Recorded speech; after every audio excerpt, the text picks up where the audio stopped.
supposed to feel.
Okay, when we remove these heater lines, like I said, 10mm bolts, just a short little guy.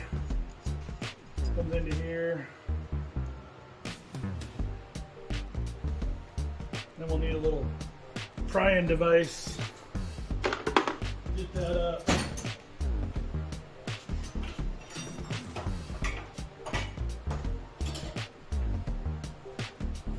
Just a good old screwdriver will do you. Give it a little wiggle. I always try to go kind of easy on her because it does have a rubber O-ring down in here. Yep. Maybe should come out.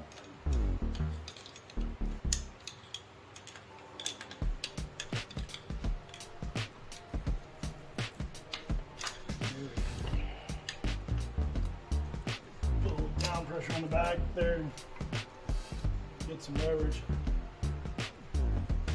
Over there's an O-ring right here, so try to make sure that's not damaged.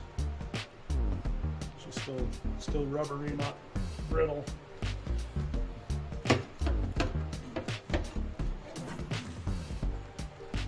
Well, I'm probably going to tie those up out of the way here. Some string.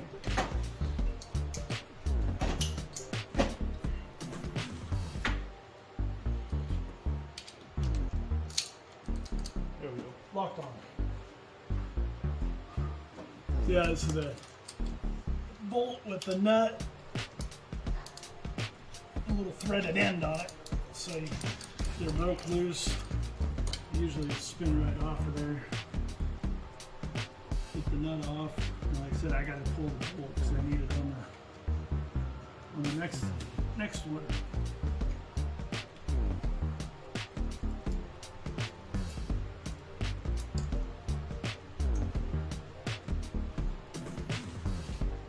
Also, if you notice, there's oil around the intake.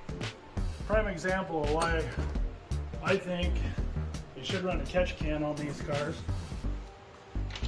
All the Gen 3 Hemis myself, because I mean, why would you want all this oil going right back into your fresh air intake? You know, right into the motor.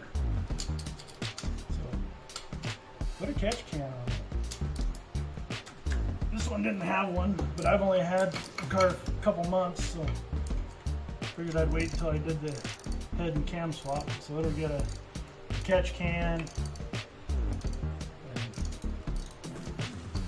be a lot cleaner in here. I don't understand why they get that much oil in them.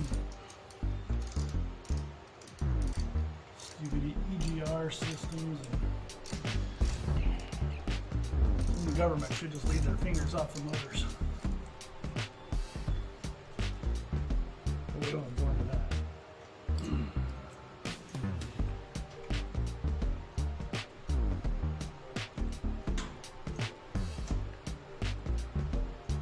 Oh, see, I had to pull this off anyway because the stud pinches the heater line bracket anyway, so there we go. Big handy dandy prying device. Get the back in here. A little twist, little pressure on that bracket, and she pops out. See the rubber O-ring on this one as well. Looks good. So moving on, we'll tackle the alternator. Now, of course, I think it goes without saying, the first thing you should do starting a project like this is disconnect the battery. I did that a while ago. Didn't catch that on video, but it's in the back, 10mm, unhooks it. So onto the alternator over here on the passenger side.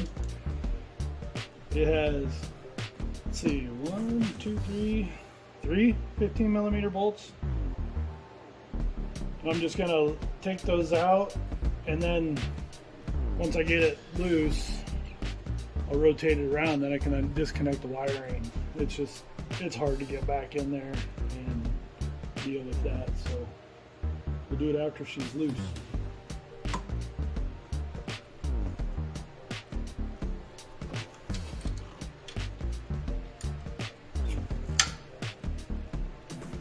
Yeah. Holy smokes. That might be 14mm. Yep. Pump my ratchet. That is tight. Now that's 15. Let's try the big dog.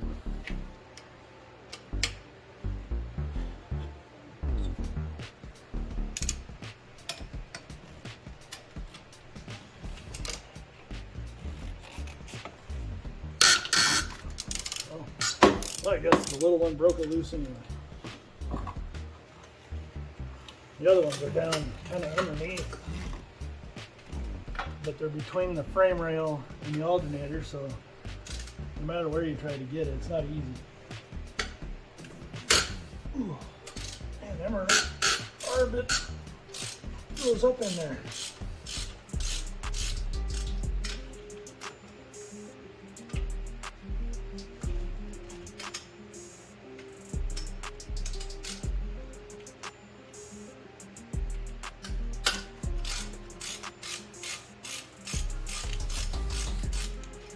Well, luckily that one wasn't as bad.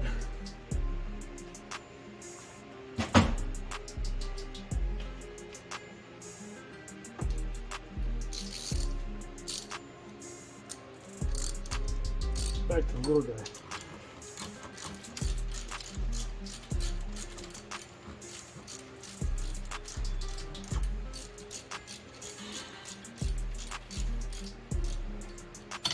Another good thing to do with these Gen 3 Hemis, 180-degree thermostat. I did that a couple months ago. You do have to do programming because you got to tell the computer to change your fan settings.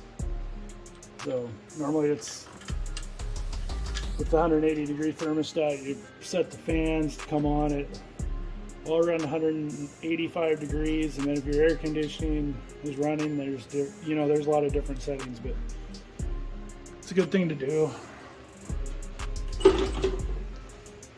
It's one of the biggest causes of failures on the early Hemis with the kind of the questionable valve seats.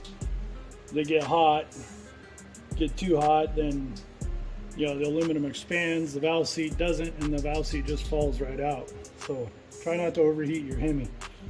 Besides, it's not a good deal. Not a good idea anyway.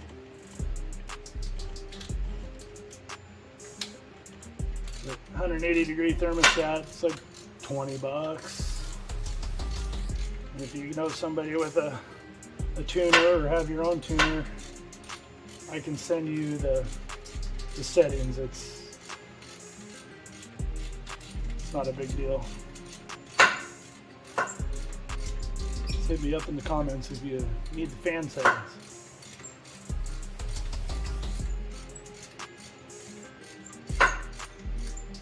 There are some long-winded bolts in here though.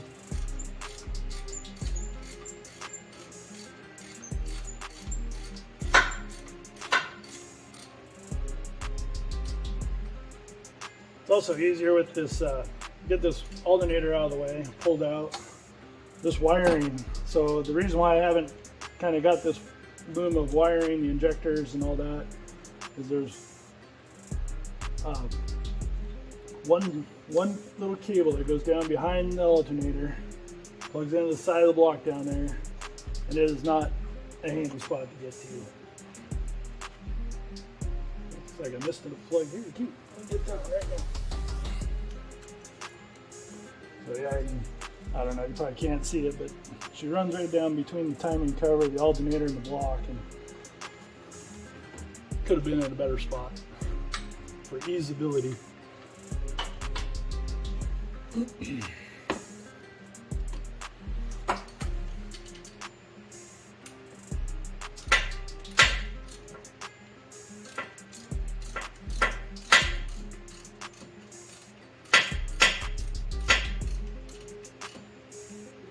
do have air tools I use a lot of times, you know, impacts and stuff, but if I ran that, you wouldn't be able to hear me.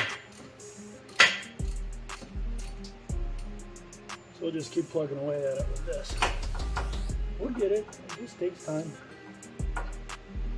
I'm not in a hurry.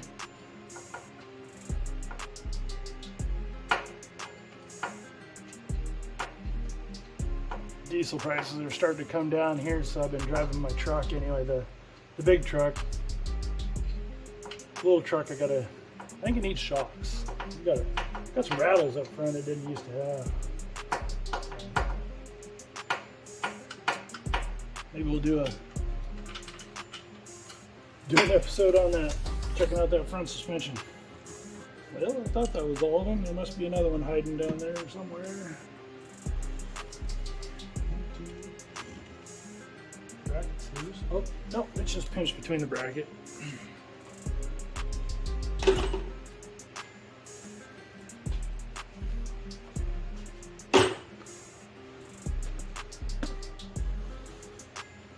Okay, just kind of give this thing a little wiggle.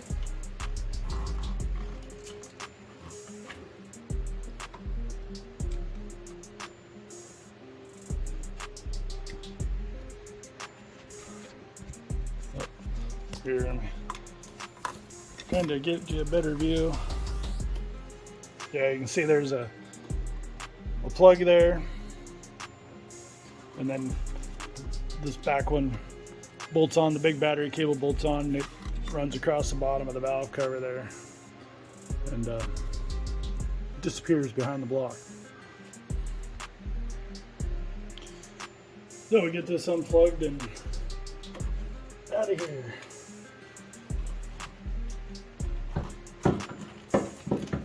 Rotate it around. The little plastic boot that's over the top of the main battery plug is, you just kind of squeeze the side. It's got a couple of ears on the side, and then 13mm nut takes that off. Probably need a deep socket for that.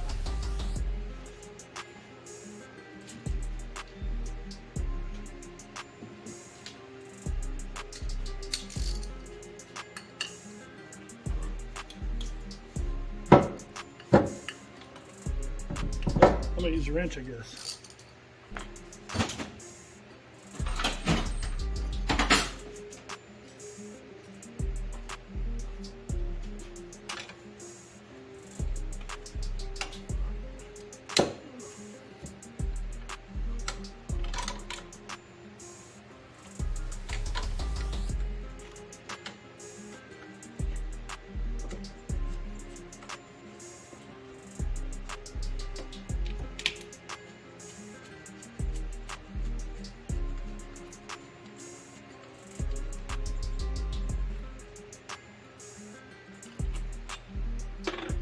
That. And just kind of wiggle that wire off, pull it on out. Just put your nut back on there so you don't lose it.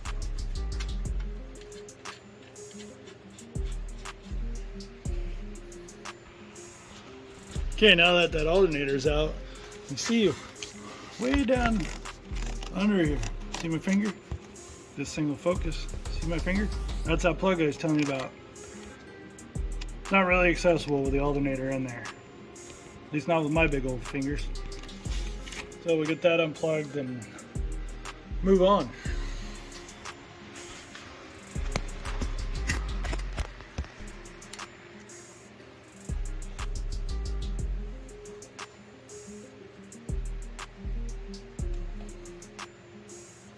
barely even get in there to unplug it. It's a bad spot.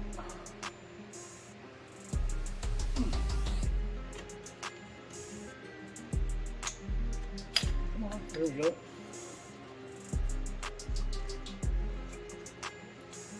And there's a push pin right there. Just a little plastic deal, goes in like a little 10mm hole or whatever. Give that a wiggle. She don't want to come out either.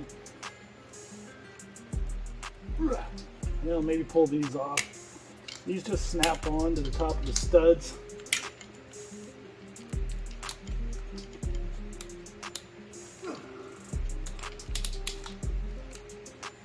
Man, these are just tight.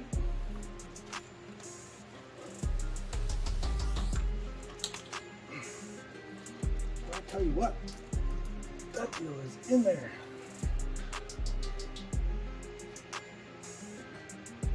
When in doubt, get out the pry bar.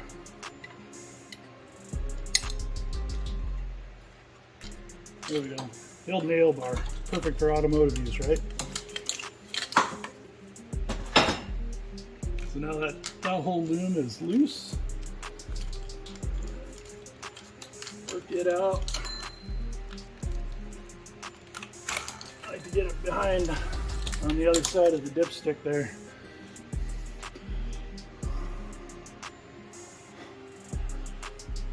Okay, now that I got that loom loose and out of the way, get the fuel line up out of the way too. So kind of pull all these up. Our heater lines.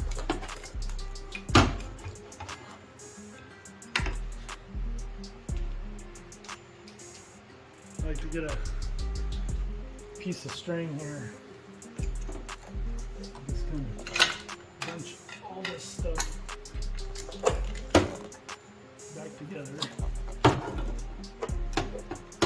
Trying not to beat up the bottom side of the hood too much.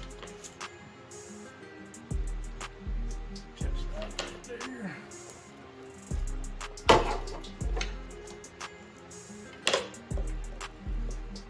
I'll just tie all this stuff up, tie back to one of these tabs under the windshield. Just get her all out of the way there.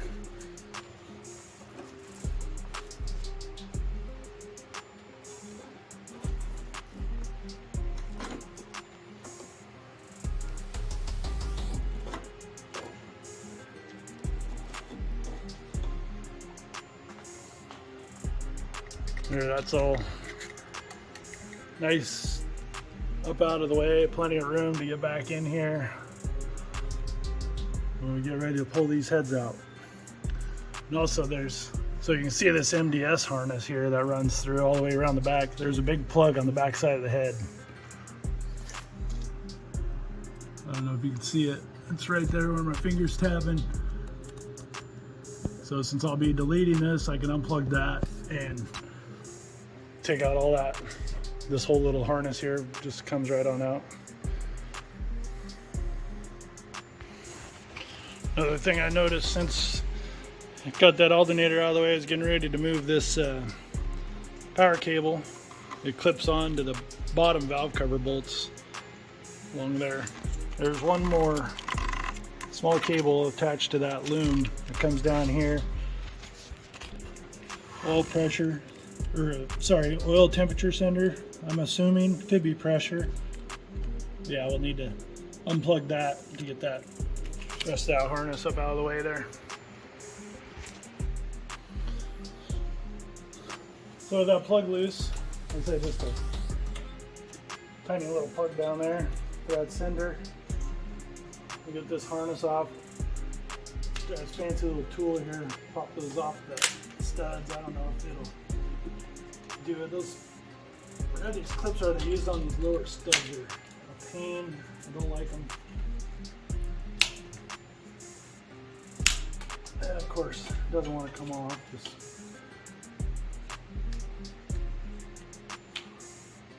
Let's try a screwdriver.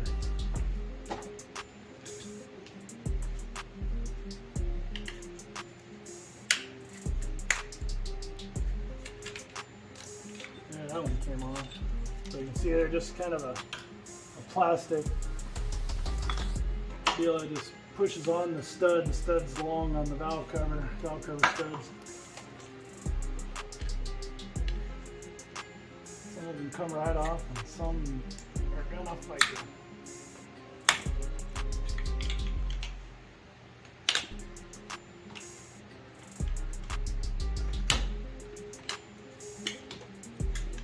Get it back off there.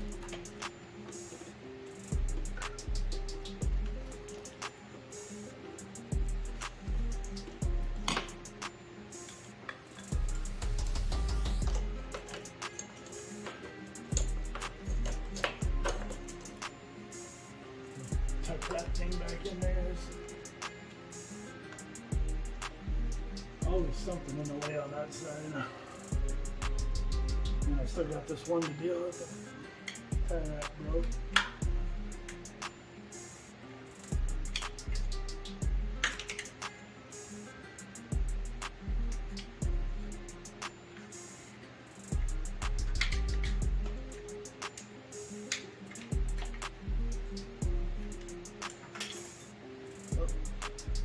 Oh, there it is.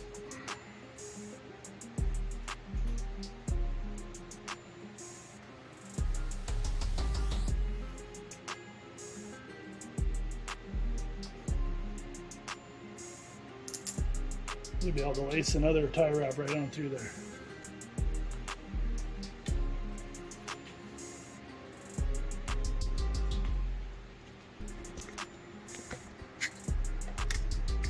So next I'm gonna go ahead and get this harness out of here, and I wanna, as you can see, it looks like maybe a critter was living up in here. I don't know how half this stuff gets up inside this. Remember, there was a big piece of foam laying in here and the intake on top of that. Pretty snug. But we're gonna get this harness out of here and then vacuum this out and get this cleaned up before I start going too much farther. Try to keep as much dirt out of the motor as I can. But so these harness clips are just like the injectors. You slide this red piece back and then give the whole thing a squeeze. See a little tab right here in the middle, that's your squeeze down. But if the red slid forward, well, maybe. Yeah, if the red slid forward, you can't press that down. So you gotta slide the red back and then give her a squeeze.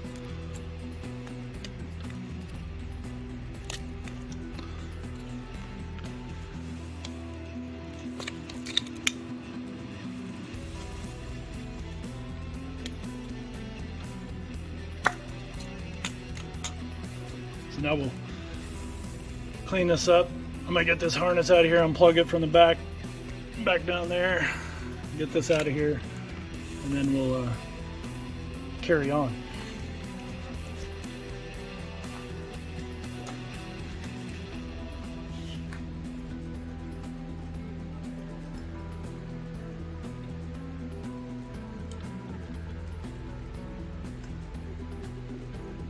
I can't remember if this has a locking tab on it or not. It's been a minute since I worked on that other, my buddy's car. Right here, so shine the light on it. It does have a locking tab. How does that one work?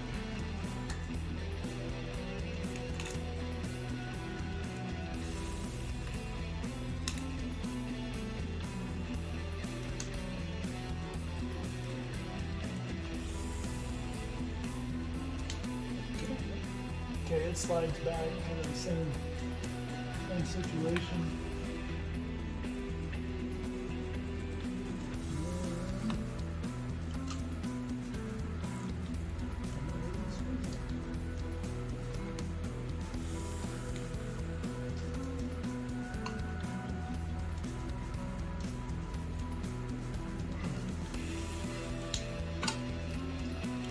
Is that it, really?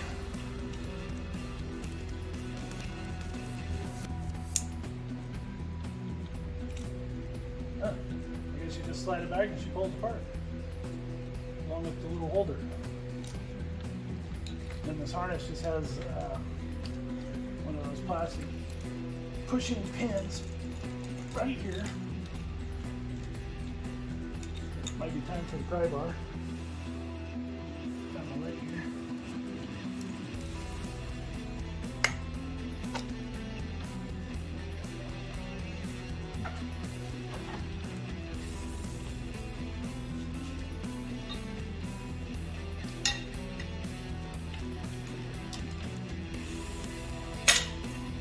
Pop, and there's your MDS harness. That's it. Throw that right in the trash.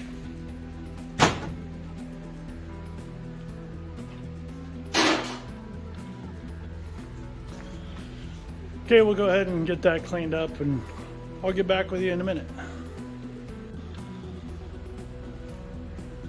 So next up, before we can get to work on getting this timing cover off, we got to pull the harmonic balancer off, the vibration dampener, whatever you want to call it. Big bolt right in the middle. Takes a, I don't have that size metric, but it takes a 13/16 American. I'm going to hit it with a big impact because I don't feel like wrestling with this ratchet on that.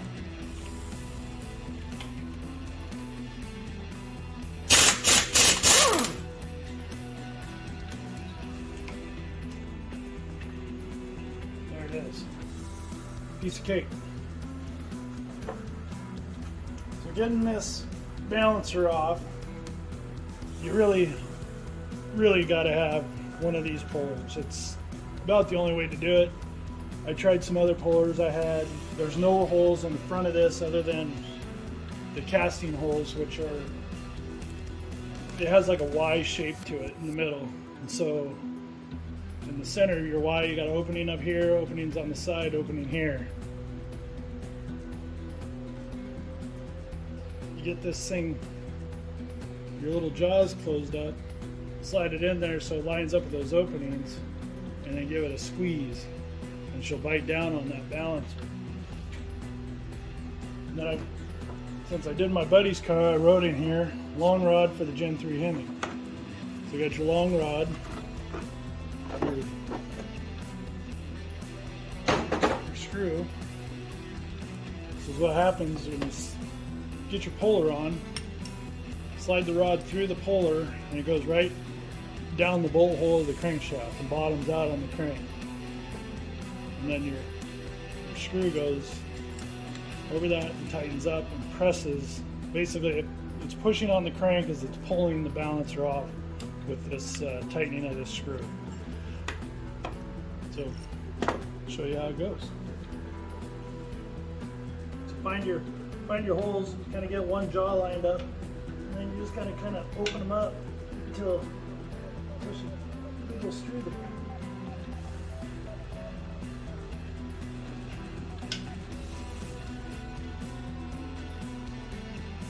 Come on, man.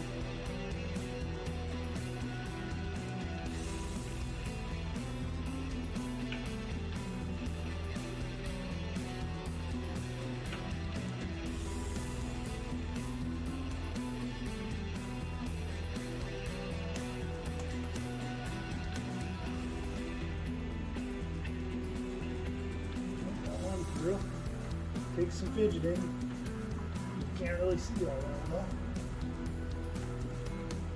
huh? There we go. So then you give them all a squeeze, get them to bite down on the inside. And you can see they're lined up. Looks pretty square. Take your rod, you go way in there. You barely see the rod sticking out of the puller now.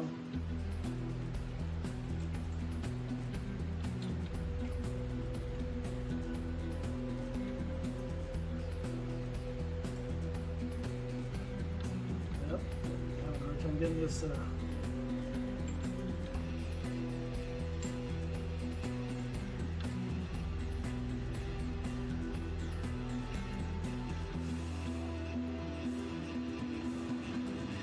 go.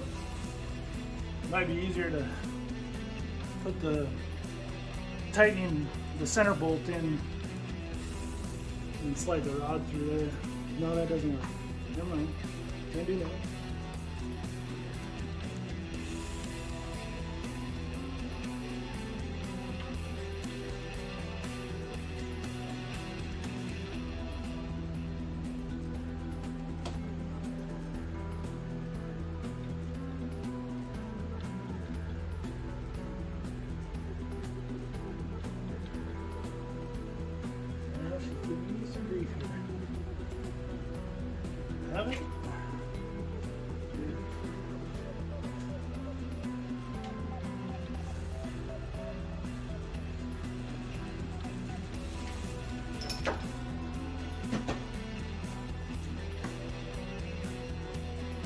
Holder takes a 3/4 socket on it.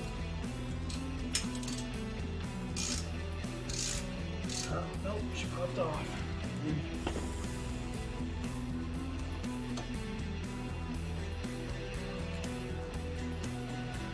Yeah, I got one jaw that popped out.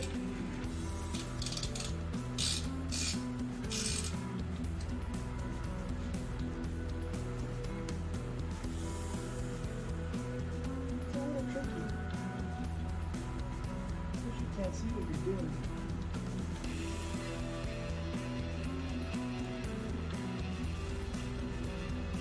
Can't really get your fingers in there. That's what I went wrong. Once you get your jaws through the holes and it's biting on the back side, you got to turn that whole jaw system to where it locks into the edge. You can't back out that way.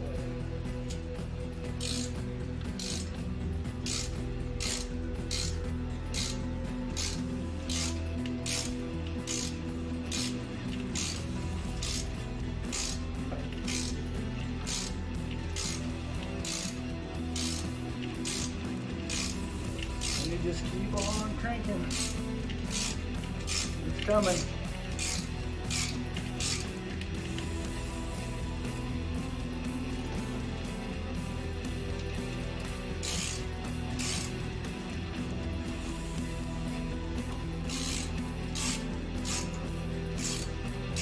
Now the timing cover gaskets that you buy will come with the new silicone rubber seal for the timing cover, and it also comes with a new timing cover seal for the crankshaft and the balancer. From what I've heard, a lot of times they don't get messed up, but we'll change it anyway. It's got 140,000 miles on it. We'll put a new seal in it.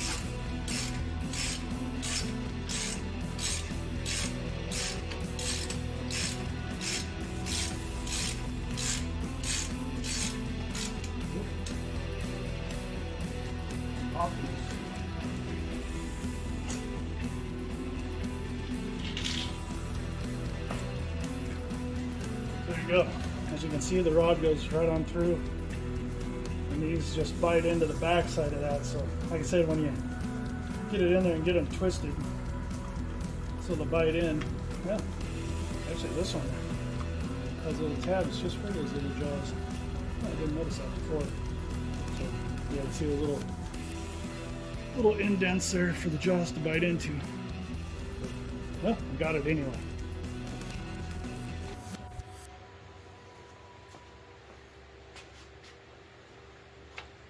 I think that's a good spot to stop for the first segment of this video series.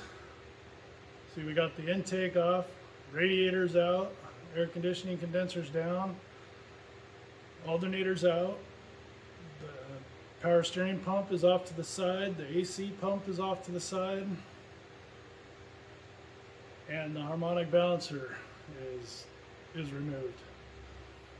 So next is valve covers, rocker gear, timing cover. We'll get all that stuff off. Then probably the next video we'll do, get the rest away, disassemble the heads off and everything, and go from there. Cheers. Don't forget to like and subscribe. Tell your friends.